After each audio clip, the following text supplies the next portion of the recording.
주의 피, 주의 피, 주의 피, 그 피로 죽었네. 주의 피, 주의 피, 주의 피, 그 피로 살았네. 주의 피, 주의 피, 주의 피, 그 피로 죽었네. 주의 피, 주의 피, 주의 피, 그 피로 살았네. 할렐루야. 이제 다 같이 일어나셔서 기도하시면서 하나의 비 예배로 나아가겠습니다.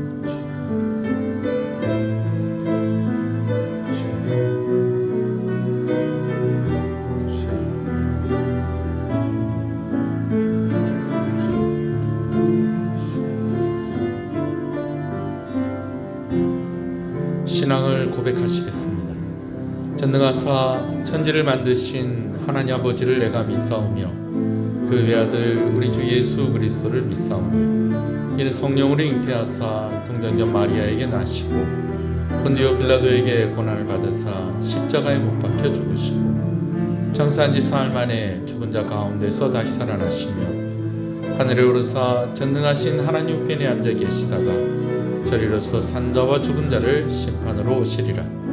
성령을 믿사오며 거룩한 공예와 성도가 서로 교통하는 것과 죄를 사해 주시는 것과 몸이 다시 사는 것과 영원히 사는 것을 믿사옵나이다. 아멘. 25장 찬송입니다.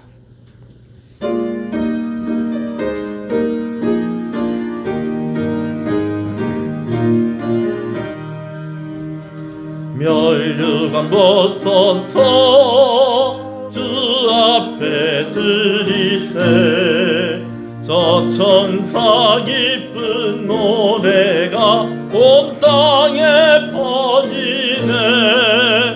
네모나 깨어서 주 찬송하여라. 온 백성 죄를 속하신 만왕의 왕일세.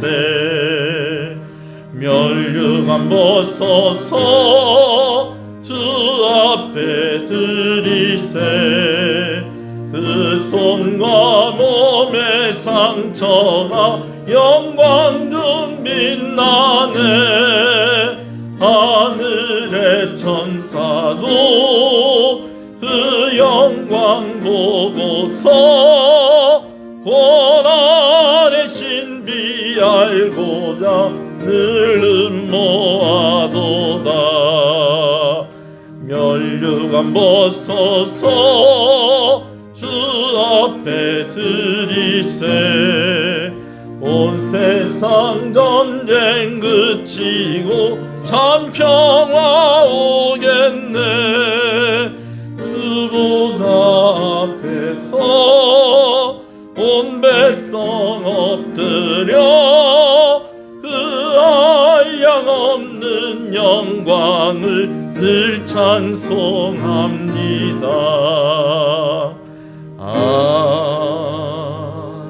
아멘. 빌립보서 4장 말씀을 교독합니다. 주 안에서 항상 기뻐하라. 내가 다시 말하노니 기뻐하라. 너희 간용은 모든 사람에게 알리라. 주께서 가까우시리라. 아무것도 염려하지 말고 다만 모든 일에 기도와 간구로 너희 구할 것을 감사함으로 하나님께 아뢰라. 그리하면 모든 지각에 뛰어난 하나님의 평강이 그리스도 예수 안에서 너희 마음과 생각을 지키시리라. 겉으로 형제들아 무엇에든지 참되며 무엇에든지 경건하며 무엇에든지 옳으며 무엇이든지 정결하며 무엇이든지 사랑받을 만하며 무엇이든지 칭찬받을 만하며 무슨 덕이 있든지 무슨 기림이 있든지 이것들을 생각하라. 너희는 내게 배우고 바꾸고 듣고 복만을 행하라. 그리하면 평강의 하나님이 너희와 함께 계시리라. 아멘. 앉으시겠습니다. 김태성 장로님 기도 인도하십니다.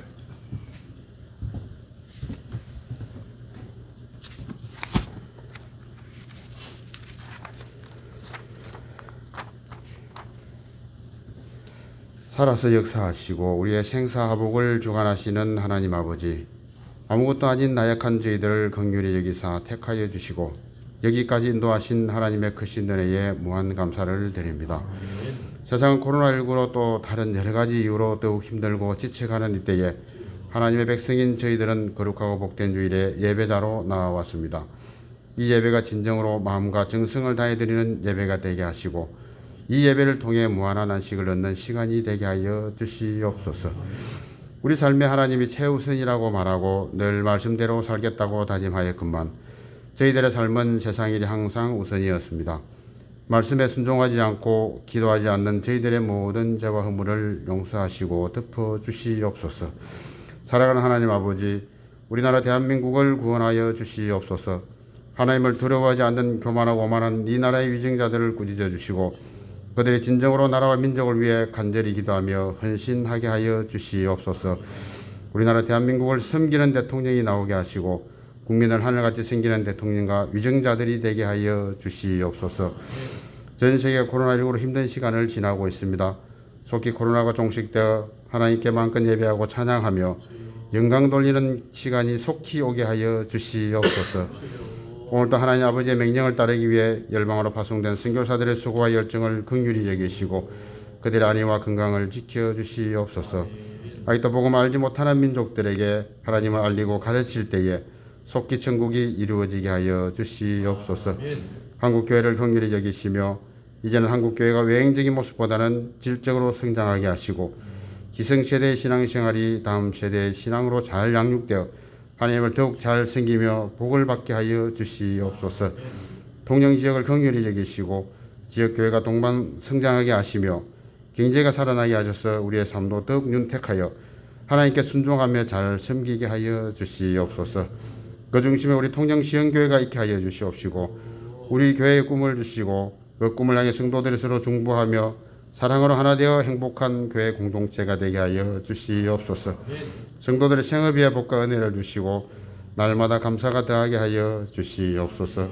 하나님 아버지께서 세우신 귀한 당신의 종을 능력으로 장중히 붙들어 주시고 기도의 종으로 말씀의 종으로 굳건히 세워주시고 그리스도의 뜨거운 심장을 가지고 열정적인 목회로 항상 성령 충만하게 하셔서 영육 간의 강건함을 주시며 내주하는 사모에게 부덕하며 붙게 하여 주시옵소서.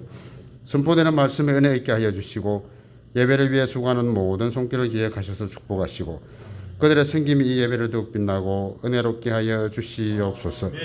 구원의 손길을 멈추지 않는 예수 그리스도의 이름으로 기도합니다. 아멘.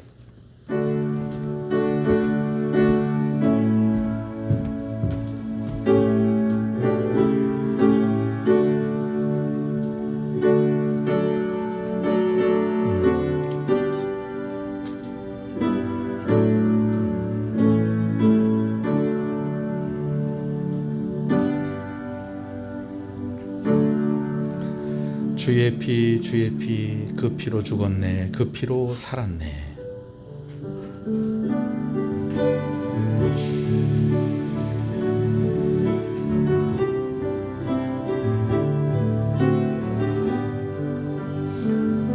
주의 피, 주의 피, 주의 피, 그 피로 죽었네. 주의 피, 주의 피, 주의 피, 그 피로 살았네. 주의 피, 주의 피, 주의 피, 그 피로 죽었네. 주의 피 주의 피 주의 피 그 피로 살았네. 그 피로 살았네. 그 피로 살았네. 그 피로 살았네. 그 피로 살았네. 그 피로 살았네. 그 피로 살았네. 그 피로 살았네. 그 피로 살았네. 주의 피 주의 피 주의 피 그 피로 죽었네. 주의 피 주의 피 주의 피 그 피로 살았네. 이와 같이 너희도 너희 자신을 죄에 대하여서는 죽은 자요 그리스도 예수 안에서 하나님에 대하여서는 살아있는 자로 여길지어다. 아멘. 할렐루야. 우리 앞뒤 옆 사람 인사하시겠습니다. 잘 오셨습니다. 주 안에서 잘 되고 있습니다. 더 잘 됩니다. 갈수록 잘 됩니다. 반드시 잘 됩니다. 할렐루야.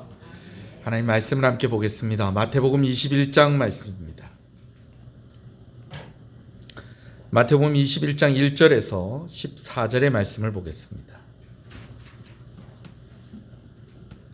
말씀을 함께 봅니다.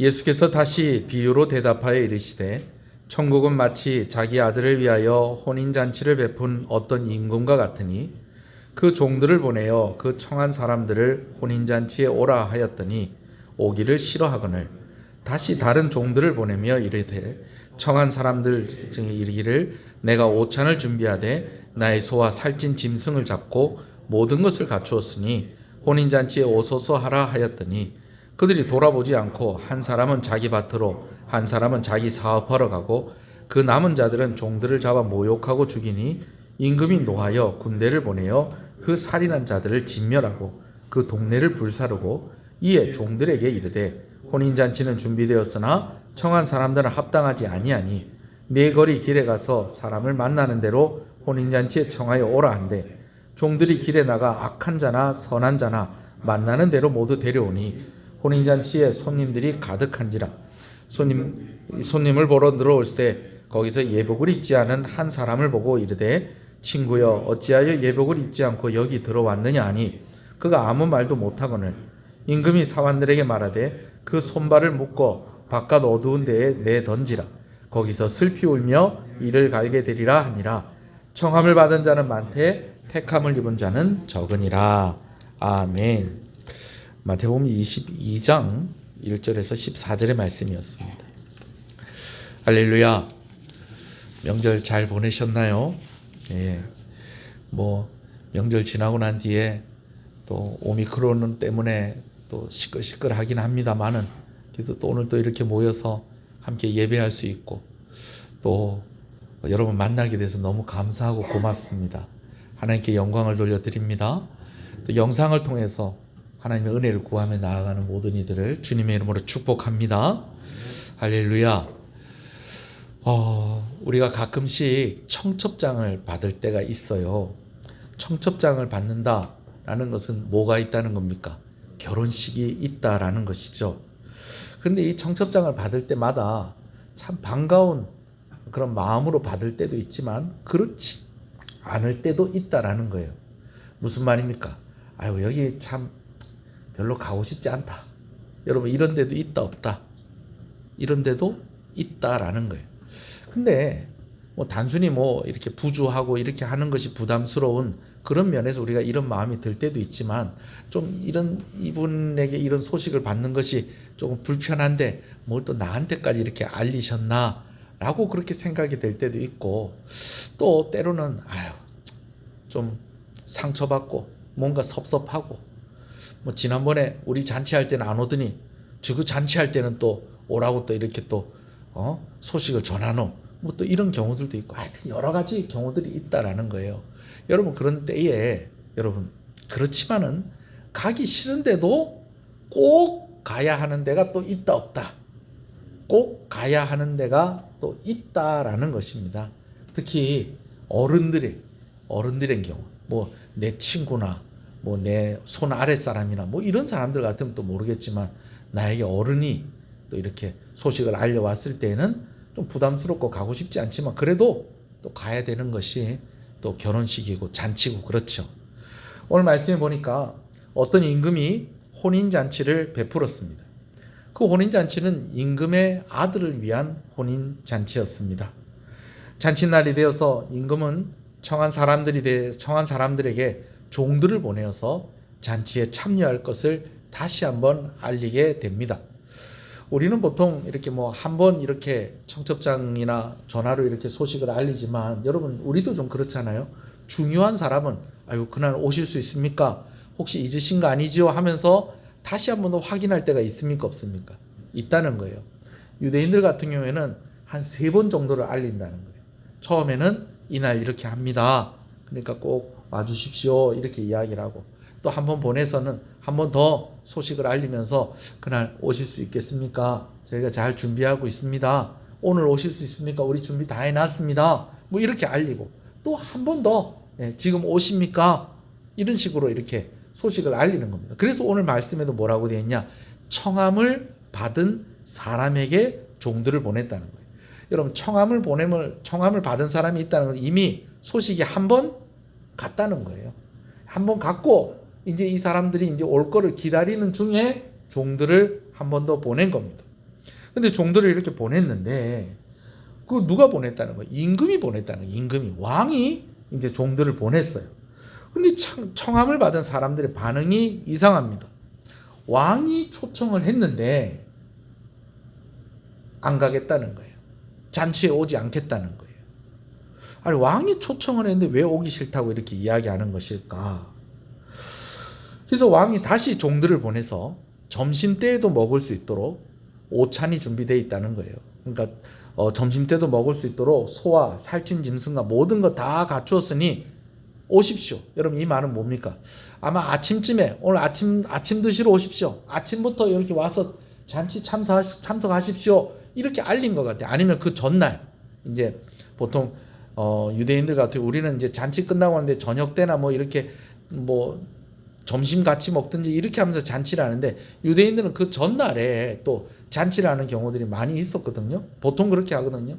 그러니까 이제 그 전날에 잔치로 오십시오 그래 청원했더니 저녁 때 오십시오 했더니 안 온다는 거예요. 그래서 종들을 다시 보내가지고 우리 음식 다 준비 다 해놨고 이래 잔치 준비 다 해놨는데 오늘 점심 때라도 좀 오십시오. 이 말은 무슨 말이야? 늦더라도 꼭 오십시오 라고 하면서 종들을 보낸 겁니다. 그런데요, 요번에 3번째로 간 거잖아요. 3번째로 갔는데 이번에는요, 임금이 보낸 종들이 왔는데 이 사람들이 돌아보지도 않았다라는 거예요. 쳐다도 안 봤다는 거예요. 뭐 이렇게 오늘 잔치 오세요. 대답을 했다 안 했다. 대답도 안 하고 자기 밭에 가서 일하러 가고 또 자기 사업장에 가서 일하러 가버리고 심지어요, 거기 남아있는 사람들은요, 이 임금이 보낸 종을 잡아서 때리고 죽이기까지 했었다라는 것입니다. 여러분 이렇게 되고 나니까 임금이요 화가 많이 났어요. 그래가지고요 임금이 이제 그 사람들 그러니까 청을 했는데도 청함을 받았는데도 잔치에 오지 않는 그 사람들을 군대를 보내서 진멸을 시키고요. 그들이 살고 있는 마을을 어떻게 했다? 불태워 버렸다라는 것입니다. 자, 이야기가 여기서 끝나지가 않습니다. 잔치는 이미 준비가 됐죠. 그래서 왕이 이제 청함을 받은 사람은 이 잔치에 올 수가 없다. 그러면 이 잔치가 이미 준비가 되었는데 어떻게 해야 되겠느냐? 저 길거리 사거리에 가가지고 사람들을 보이는 대로 청을 해서 불러서 잔치에 참석하도록 해라. 이렇게 이야기가 된 겁니다. 그러니까 또 종들이 또 나가서 열심히 이제 길에 만나는 사람들마다 오늘 임금이 베푸는 잔치가 있으니 아들을 위해서 베푸는 잔치가 있으니 와서 잔치 참석하십시오. 보이는 사람마다 오늘 성경에 있는 그 표현으로는 의인이나 그렇지 않은 사람들이나 다 그 잔치에 참여하도록 이 사람들을 다 데리고 왔다라는 겁니다. 그러다 보니까 또 잔치의 자리가 꽉 찼어요. 여러분, 잔치 자리에 이제 사람들이 왔으니까 이제 이 잔치를 베푼 사람이 나가서 인사를 해야 될 거 아닙니까? 임금이라도 그렇게 해야 되는 거죠. 그래서 임금이 이제 잔치에 참석한 사람들을 이제 인사하고 이제 또 그들의 얼굴도 이렇게 보려고 이렇게 딱 갔는데 유독 한 사람이 눈에 띄더라는 거예요. 어떤 사람이 눈에 띄었느냐? 여러분, 잔치에 이렇게 올 때는요, 특히 왕이 잔치에 초청을 할 때에는 이 잔치를 어디서 하겠습니까? 궁에서 하는 거 아니에요? 궁에서 이렇게 하게 되어지는데, 궁에 들어갈 때는요, 아무 옷이나 입고 들어가는 게 아니에요. 궁 안에서 입고 다닐 수 있는 옷이 있어야 되는 거예요. 그래서 궁에 초청을 받을 때는 어떻게 하느냐? 궁궐에서 입는 그 옷을 같이 보내서 초청을 받는 것입니다. 여러분, 오늘 본문의 내용도 그렇게 이해를 하시면 돼요. 사람들이 이제 다 오라고 그래서 길에서 만나는 사람들마다 막 이 옷 입고 들어가십시오, 이렇게 된 거예요. 근데 사람들이 다 그 옷을 입고 이제 다 잔치에 참여하고 있는데 유독 누가 한 사람이 그 예복을 입지 않고 떡하니 있더라는 겁니다. 여러분, 우리도 그렇잖아요. 장례식 갈 때에 여러분 무슨 색깔 옷은 안 입고 갑니까? 우리가 예수 믿는 사람이지만 그래도 그는 우리가 또 예수 안 믿는 사람들이 또 그렇게 입고 가면 또 불편해하니까 장례식 갈 때는 무슨 색깔 옷은 안 입고 가요? 빨간색은 안 입고 가요. 그죠? 예. 저도 왜 그런지 저도 정확하게는 잘 모르는데 뭐 대충 짐작은 가요. 왜 빨간색 안 입고 가는지. 그죠? 왜 사람이 죽었으니까. 그 빨간색 안 입고 가는데 일부러 누가 빨간색 딱 입고 갔다. 그럼 이 사람은 뭐 어떻게 하다 보니까 뭐 너무 뭐 급하고 뭐 옷 갈아입을 시간도 없었고 뭐 이랬으면 모르겠는데 일부러 장례식장에 빨간색 코트를 탁 입고 빨간색 목도리를 하고 이렇게 왔다. 이거는 와서 이렇게 좀 마음에 이렇게 안타까운 마음을 가지고 조의를 표하겠다는 거예요? 아니면 와서 좀 꼬장을 부리겠다는 거예요? 후자 아니겠습니까? 그죠?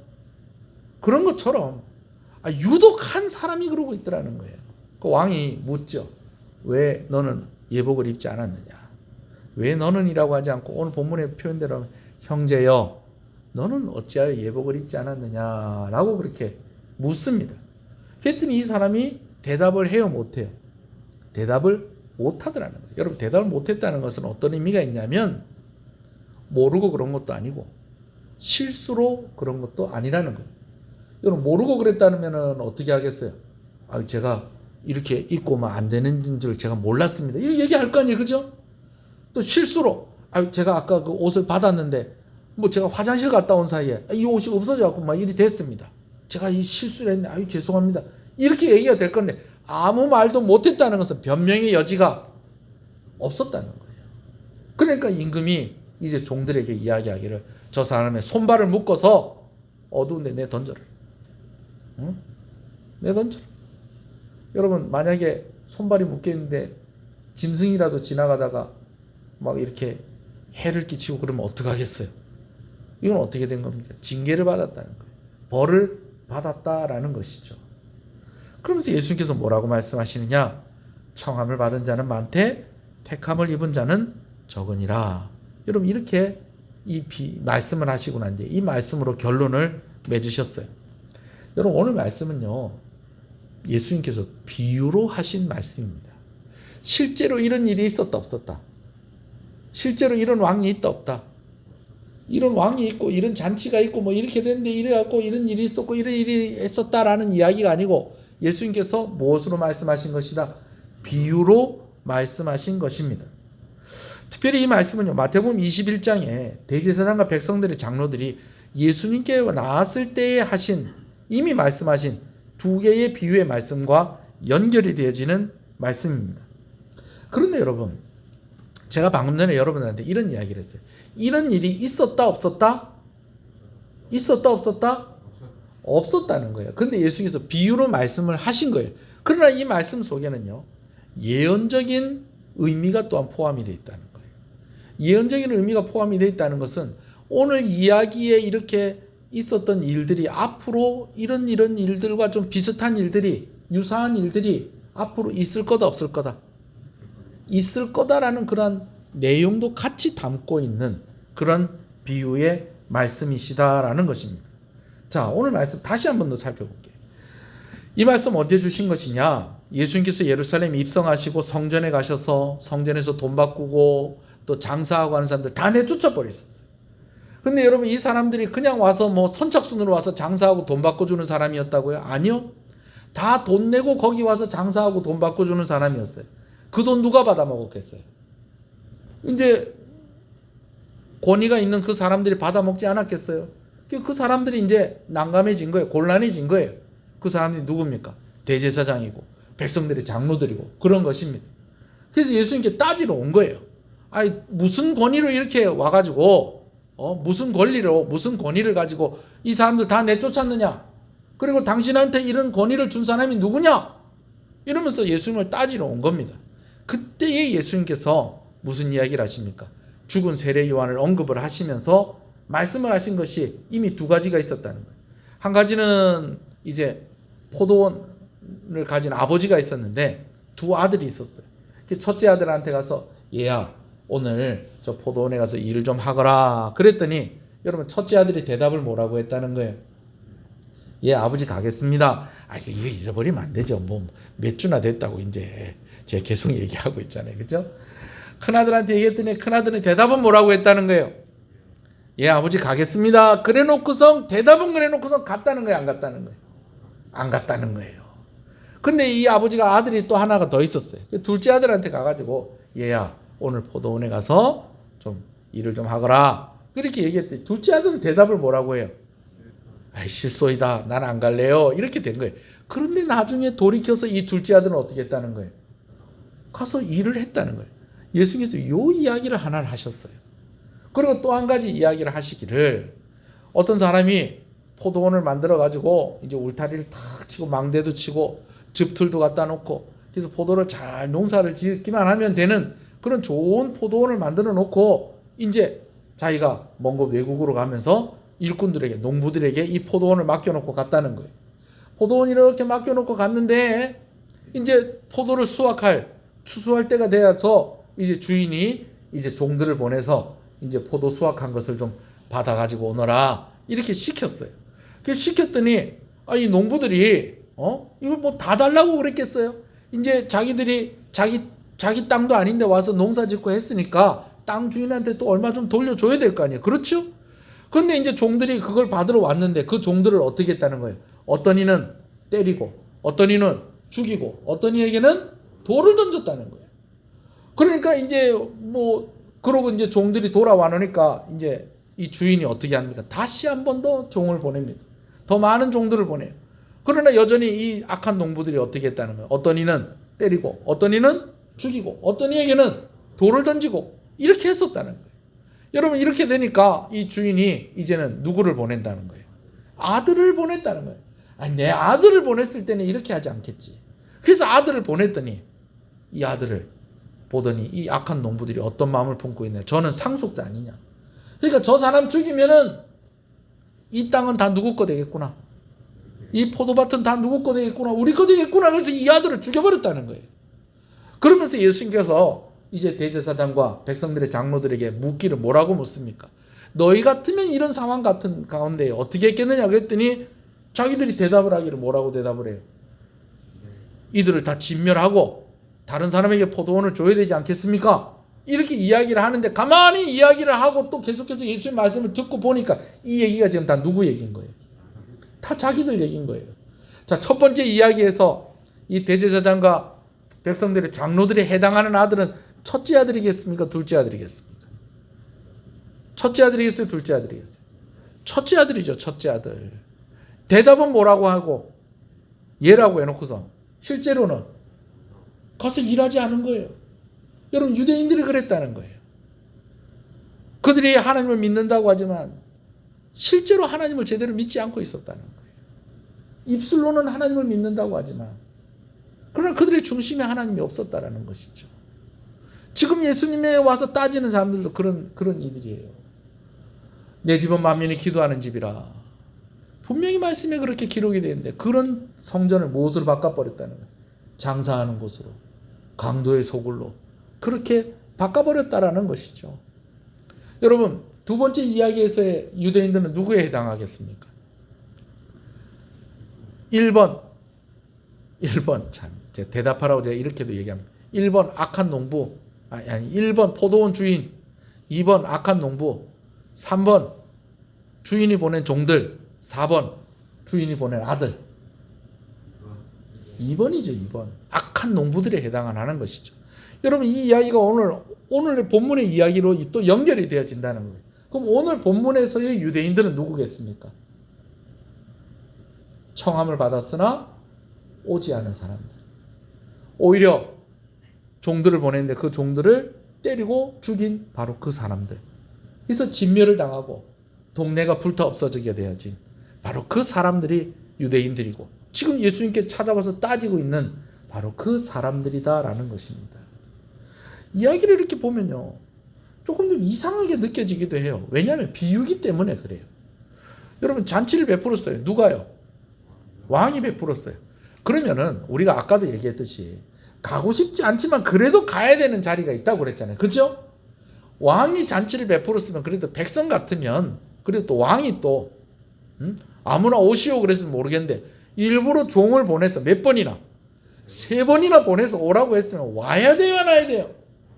와야 되는 거지. 근데 안 가는 사람들이 있었다는 거예요.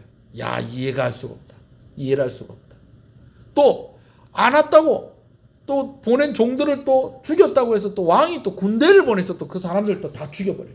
다 진멸하고 동네를 다 불태워버려요. 여러분, 이런 왕이 있을까요, 없을까요? 이런 왕이 있을까 싶은데, 그러나 비유의 말씀이기 때문에 이런 예수님께서 뭔가를 좀 이야기하시려고 이런 말씀을 하시는구나 하고 또 보면은 뭔가 이유가 있겠구나. 우리가 또 그렇게 생각하고 또 이 말씀 볼 수 있겠죠. 나중에 또 어떤 사람도 있어요. 벌을 받은 사람이 또 한 사람 더 있죠. 잔치에 청함을 받았으나 오지 않은 사람이 먼저는 벌을 받았고 또 청함을 받아서 왔어요. 사실은 뭐 길에서 이렇게 있다가 왔죠. 원래 오기로 된 사람도 아니었는데 오게 된 거죠. 그죠? 근데 왔는데 무엇을 안 입었다고 또 벌을 받습니까? 예복을 입지 않았다고 벌을 받는. 옷 안 입었다고, 예복을 안 입었다고 손발을 묶어가지고 바깥에 내버렸다는 거예요. 근데 아까도 얘기했듯이 어두운 곳에 내버렸는데 뭐 요즘도 우리 동네에 뭐 호랑이가 나타났다 뭐 이런 얘기는 없습니다만은 유대인들이 사는 동네는 뭐 어떤 짐승이 뭐 갑자기 나타날지도 알 수 없는 거고 강도가 나타날 수도 있는 거고 뭐 이렇게 됐다는 거는 이 큰 벌을 받았다는 거예요. 큰 벌을 받았다는 거죠. 조금 이야기가 좀 과장된 듯도 하고 조금 좀 이상하기도 합니다만은 그러나 예수님께서 이렇게 이야기하실 때는 이유가 있다 없다. 이유가 있다. 더군다나 제가 아까 말씀을 드렸듯이 오늘 이 말씀은 비유이기도 하지만 무슨 요소가 있다? 예언적인 요소가 있다. 오늘 이렇게 말씀하신 그대로 나중에 이루어진다, 안 이루어진다? 이루어진다. 그래서 저는요, 오늘 이 말씀 하나만 보지 않고 앞에 말씀하신 이 3가지를 함께 좀 보면서 이 말씀을 보는 게 좀 더 많이 유익할 것 같아요. 자, 조금만 더 자세하게 좀 간단하게 좀 살펴보도록 하겠습니다. 먼저 혼인잔치에 참여하지 않아서 벌받은 사람들의 이야기를 좀 한번 보겠습니다. 아까도 얘기했듯이 왕의 아들을 위한 혼인잔치입니다. 여러분, 왕의 아들이 결혼식을 하는 거예요. 여기 이런 데는 아무나 갈 수 있다 없다? 아무나 갈 수 있다 없다? 아무나 갈 수 있는 거 아닙니다. 근데 거기에 청함을 받았다는 거예요. 근데 처음 초청을 받았을 때는 예, 가겠습니다 라고 그렇게 했다는 거예요. 그러니까 또 종들을 또 보낸 거죠. 근데 두 번째 종들을 보냈을 때는 안 간다는 거예요. 세 번째 보낼 때는 심지어 어떻게 했다는 거예요? 종들을 돌아보지도 않고 각자가 자기 할 일 하러 갔다는 거예요. 밭에 가서 일하고 자기 사업장에 가서 일하고 그러더니 심지어 그 종들을 모욕하고 죽여버렸습니다. 여러분, 이 종들을 모욕하고 죽여버렸다는 것은 무엇을 의미하느냐? 왕에 대한 반역입니다. 단순히 잔치에 안 왔다고 군사를 보내서 군인들을 보내가지고 그들을 벌을 준 게 아니고 이렇게까지 했다라는 것은 왕을 왕으로 인정한다는 거예요, 안 한다는 거예요? 왕을 왕으로 인정하지 않는다는 거예요. 반역입니다, 반역. 왕의 아들로 인정을 한다는 거예요, 안 한다는 거예요? 인정하지 않는다는 거예요. 이것은 반역이죠. 그러니 심판을 피할 수가 없었던 것입니다. 예복을 갖춰 있지 않은 사람도 마찬가지입니다. 예복을 갖춰 입지 않아서 벌을 받은 사람의 이야기도 뭐 이미 말씀을 드렸습니다. 그에게 물어봤죠. 친구여, 너는 왜 예복을 입지 않았느냐? 왕이 또 이렇게 이야기, 친구여, 너는 왜 예복을 입지 않았느냐?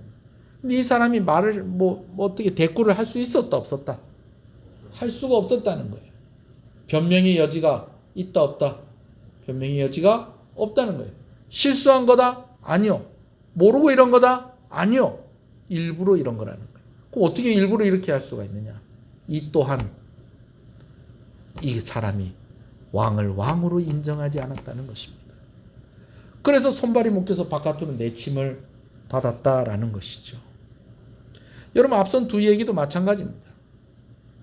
첫째 아들이 정말 아버지를 존경하고 정말 아버지를 사랑하는 아들이었다면 아버지가 오늘 가서 일을 하거라 라고 이야기했을 때 대답을 예, 그렇게 하겠습니다 라고 했다면 나가서 일을 해야 됩니까? 안 해야 됩니까? 일을 해야 되는 거죠. 그러나 둘째 아들은 돌이켰다는 거예요. 말은 오늘 안 가게 실소이다 뭐 이렇게 아버지 안 갈래요 뭐 이렇게 했지만 그래도 아이고 우리 아버지가 하신 말씀인데 내가 순종해야지. 아버지를 인정하고 아버지를 존경하고 사랑하고 하니까 바깥에 나가서 뭐 했다는 거예요? 포도원에 가서 일을 한 거예요. 악한 농부들도 마찬가지입니다. 주인이 종들을 보내어서 이제 추수할 때가 되었으니까 이 열매를 좀 이렇게 해가지고 우리 주인한테 가지고 갈 수 있게 챙겨주십시오. 이렇게 했을 때 그 주인을 주인으로 인정을 했다면 어떻게 했겠어요? 당연히 포도 열매를 거둔 것을 일부를 주인에게 바쳤겠죠. 그러나 그렇게 하지 않고 종들을 때리고 죽이고 돌을 던지고 심지어 누가 왔을 때도 주인의 아들이 왔을 때도 주인의 아들을 죽였다는 것은 포도원 주인을 주인으로 인정을 했다 안 했다? 인정하지 않았다는 거예요. 그럼 누가 주인이라는 거예요? 자기들이 주인인 거예요. 자기들이 주인인 거예요. 오늘 본문도 마찬가지라는 거예요. 왕이 보냈는데 왕이 청했는데 청함을 받았으나 가지 않고 청함을 받았으나 예복을 입지 않은 것은 왕을 왕으로 인정하지 않았었다라는 것입니다. 우리가 탈권위 시대를 살아가고 있습니다. 옛날에는 어떻게 이런 얘기를 해요? 여러분, 꼰대라는 말이 무슨 말인지 아세요? 꼰대짓 하지 말라는 말. 여러분 무슨 말인지 아세요? 어른이 뭐 우리 때는 이렇게 했다. 그러니 너희도 좀 이리 해라. 이렇게 권면하고 이렇게 하는, 물론 그 가운데 보면 막 자꾸 막 똑같은 소리 계속 반복하고 또 조금 뭐 좀 시대가 달라졌는데도 좀 무리한 것을 요구하고 여러분 이럴 때도 있기는 합니다만은, 그럴 때도 있기는 합니다만은 그래도 어른이 이야기하면 그래도 들어야 돼요, 안 들어야 돼요? 듣고 또 그것 듣다가 보면 또 피가 되고 살이 되고 하는 그런 말씀이 있고 그렇잖아요. 근데 요즘은 아예 뭐라고 그러느냐? 뭐 라떼는 또 나온다. 라떼는 또 꼰대질 한다. 또 이런 얘기를 하고, 여러분 이런 이야기가 나오는 것이 자연스러운 것은 우리가 요즘 탈권위주의 시대를 살아가고 있다는 것입니다. 여러분, 권위주의는 우리가 경계해야 됩니다. 무조건 내가 누구니까 무조건 순종해. 여러분 그거는 우리가 조금 생각을 좀 해봐야 되겠죠. 권위주의는 우리가 좀 경계를 해야 됩니다만은 권위 자체를 부정해서는 안 됩니다. 아멘이십니까? 권위 자체를 부정해서는 안 돼요. 특별히 우리가 또 인정해야 될 권위가 있다라는 거예요. 하나님을 하나님으로 인정하고 하나님의 권위를 인정하는 것이 오늘 우리에게 반드시 필요하다는 것을 꼭 기억하시는 여러분 되시길 소원합니다. 하나님으로 인정하고 하나님의 권위를 인정하는 게 너무너무 중요합니다. 하나님을 인정하는 이들에게 주시는 축복이 있고 하나님을 인정할 때에 우리가 누리게 되어지는 것이 있다는 것을 여러분 꼭 기억하시는 여러분 되시길 소원합니다. 예수님의 비유 속에서 하나님은 누가 하나님에 해당하는 것일까요? 첫 번째 비유에서는 아버지, 두 번째 비유에서는 포도원 주인, 세 번째 비유에서는요 왕이, 임금이 하나님에 해당하지 않겠습니까? 자, 여러분, 이것은요 우리에게 또 어떤 메시지를 주고 있냐면, 그럼 우리가 하나님을 어떻게 인정해야 됩니까? 하나님을 어떻게 인정해야 됩니까? 라는 것에 대해서 해답을 주고 있는 것이기도 하다라는 것입니다. 소원하는 것은요, 여러분들이 하나님을 아버지라고 고백하는 여러분 되시길 소원합니다. 소원하는 것은 여러분들이 하나님을 주인이라고 고백할 수 있는 여러분 되시길 소원합니다. 또 소원하는 것은 여러분들이 하나님을 나의 왕이라고 고백할 수 있게 되어지기를 소원합니다. 아멘.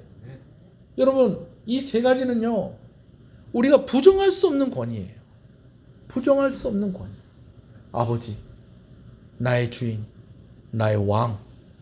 할렐루야. 이들이 없으면 우리도 없는 거예요. 오늘 그렇게 하나님을 고백할 수 있는 저와 여러분 되시길 소원합니다. 막연하게 하나님을 인정하는 것이 아니라 진정으로 하나님을 나의 아버지로, 사랑하는 나의 아버지, 하나님을 나의 주인으로, 하나님을 나의 왕으로 고백할 수 있는 저와 여러분 되시기를 소원합니다. 이 비유를 말씀하시면서 예수님께서 뭐라고 말씀하시느냐, 우리 14절 한번 읽어보시겠습니다. 14절입니다. 시작. 청함을 받은 자는 많되 택함을 입은 자는 적으니라. 이 세 가지 비유의 결론이기도 합니다. 유대인들은요 날마다 자기들을 뭐라고 생각하냐면 자기는 택함을 받은 자라고 생각을 한다는 거예요. 왜 택함을 받았느냐? 우리는 누구의 자손이다?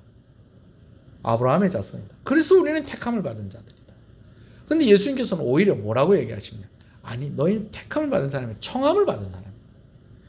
택함을 받은 사람은 다른 것 하나 중요한 게 있어야 됩니다. 그게 무엇이냐?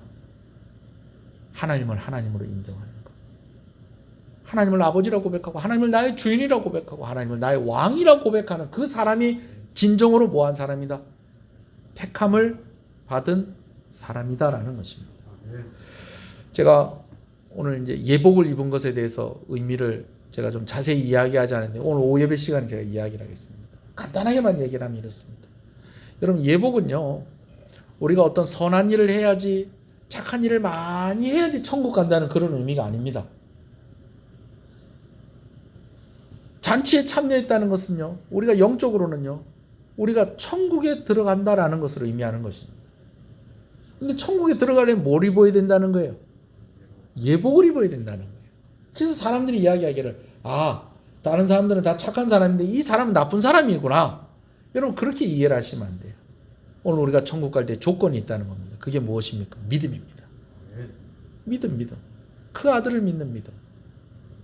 옷을 입지 않은 것이 왜요? 안 입었다고요? 옷이 없어서 안 입은 게 아니라는 거예요.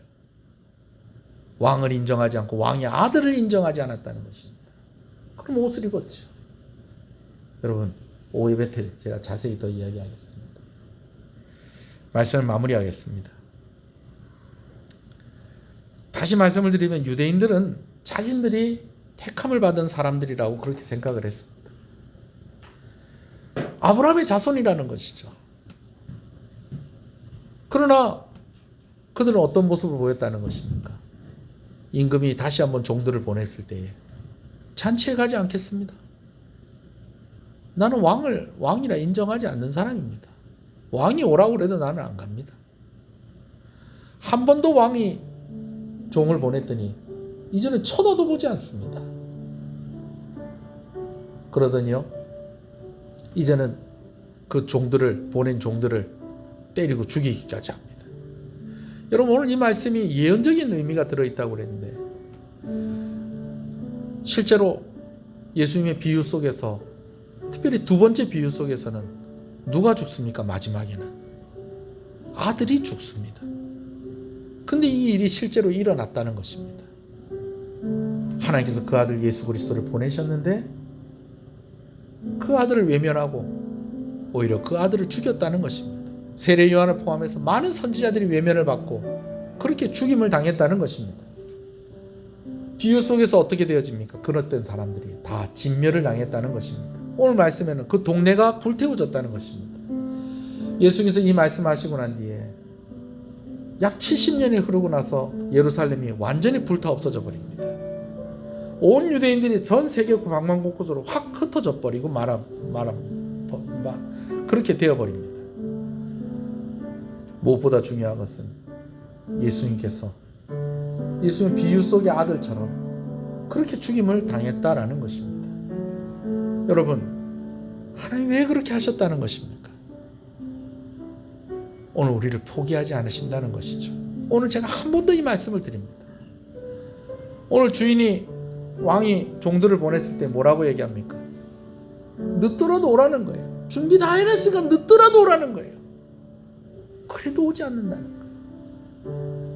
그러니까 길에 가서 다른 사람이라도 데리고 오너라. 여러분, 오늘 하나님의 마음을 여러분이 헤아릴 수 있는 저와 여러분 되시기를 간절히 소원합니다. 우리 한번 기도하실 때 오늘 말씀을 생각합니다. 먼저는요, 오늘 여러분 우리 자신들을 좀 돌이켜보면서 우리 좀 점검을 하십시다. 나는 하나님을 하나님으로 인정하고 있는가? 그냥 막연하게 하나님은 하나님이시지 라는 것이 아니고, 오늘 예수님께서 이 세 가지 비유를 말씀하신 것을 생각하면서 하나님을 나의 아버지라고 고백할 수 있는 그 믿음이 여러분 가운데 있기를 원합니다. 하나님을 나의 주인이라고 고백할 수 있는 그 믿음이 여러분에게 있기를 원합니다. 하나님이 나의 왕이십니다. 이 믿음의 고백이 저와 여러분에게 있기를 소원합니다. 한번 기도하겠습니다.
살아계신 하나님 아버지, 성전에서 장사하는 이들을, 돈 바꿔주는 이들을 내쫓은 예수님에게 찾아와서 네가 어떤 권위로 이런 일을 하고 있느냐, 누가 너에게 이런 권위를 주었느냐 라고 그렇게 질문했던 그 질문은 사실은 예수님께 질문하는 그들에게 해야 할 질문이고 그들이 대답해야 할 질문이었습니다.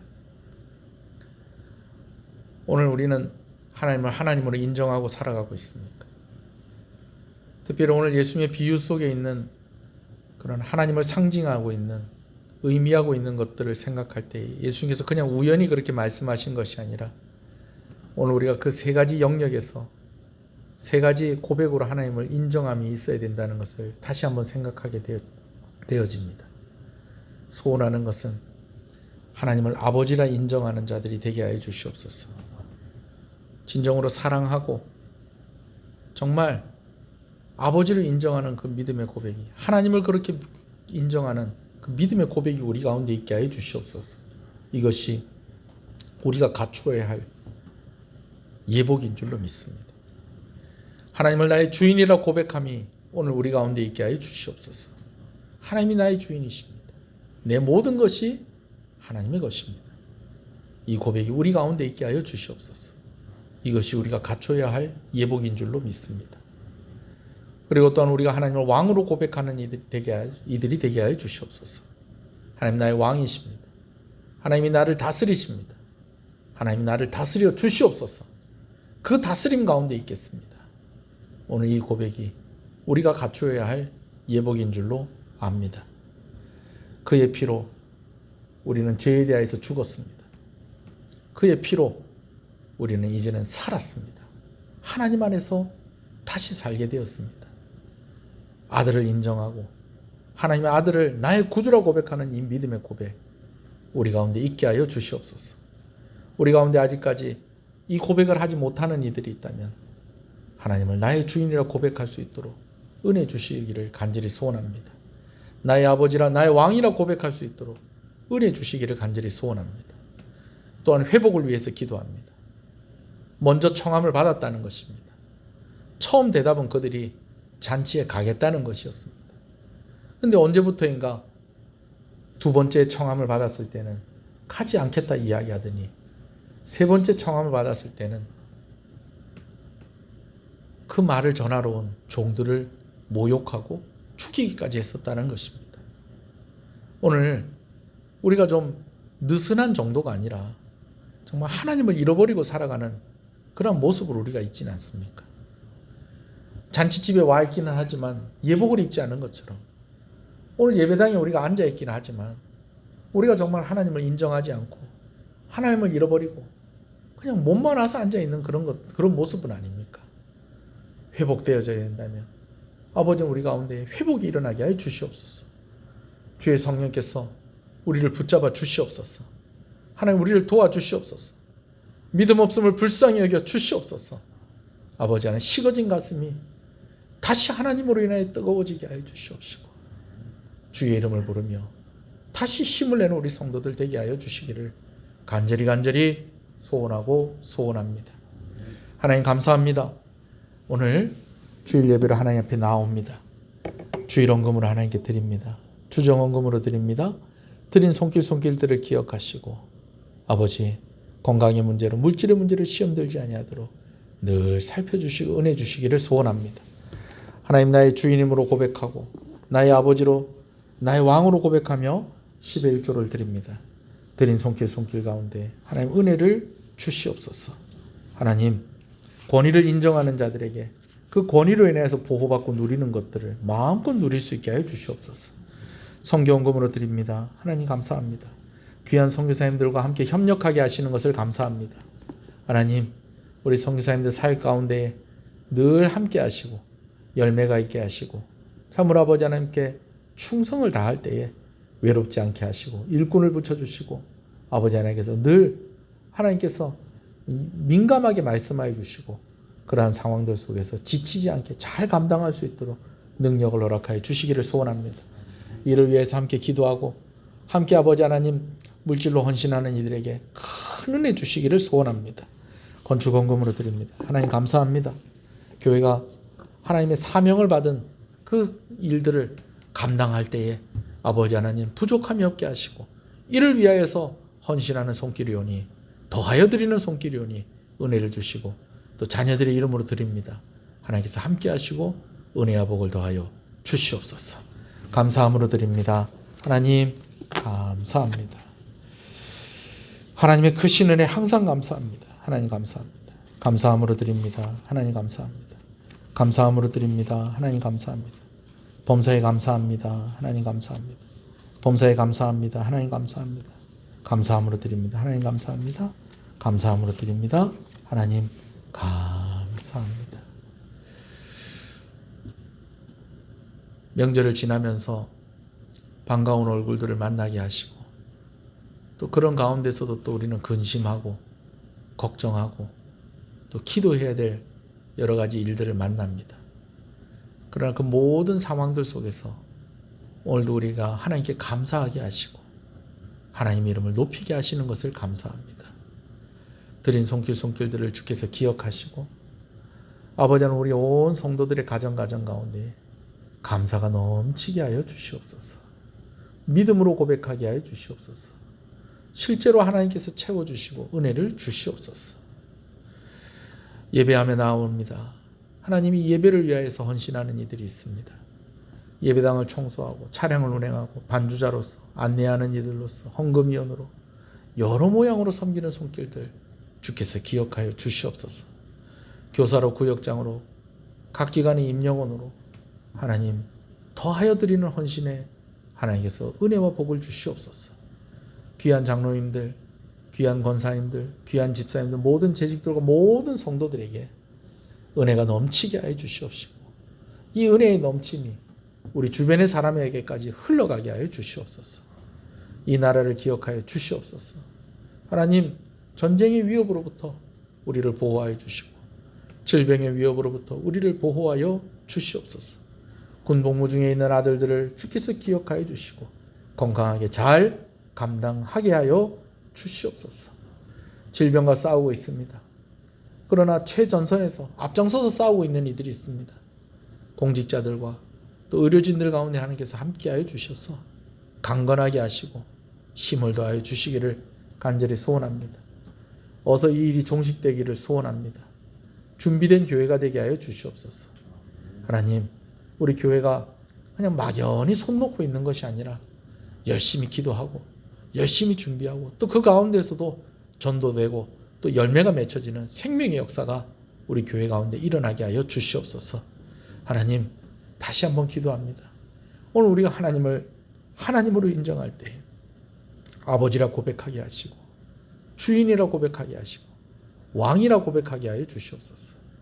그러함으로 아버지는 그 잔치에서 누릴 수 있는 것을 다 누릴 수 있는 것처럼 오늘 우리가 신앙생활을 하면서 누릴 수 있는 그 모든 것 다 누리면서 하나님의 자녀로서 또 하나님의 종으로서 또 하나님 나라 백성으로서 누릴 수 있는 것들을 다 누릴 수 있고 보호받는 우리 시온의 성도들 되게 하여 주시옵소서. 주 예수 그리스도 이름으로 기도합니다. 아멘. 지금은 우리 주 예수 그리스도의 은혜와 하나님 아버지의 사랑하심과 성령님의 감화 감동 위로 교통 충만하시는 역사가 이제로부터 영원토록 함께 있을지어다. 아멘.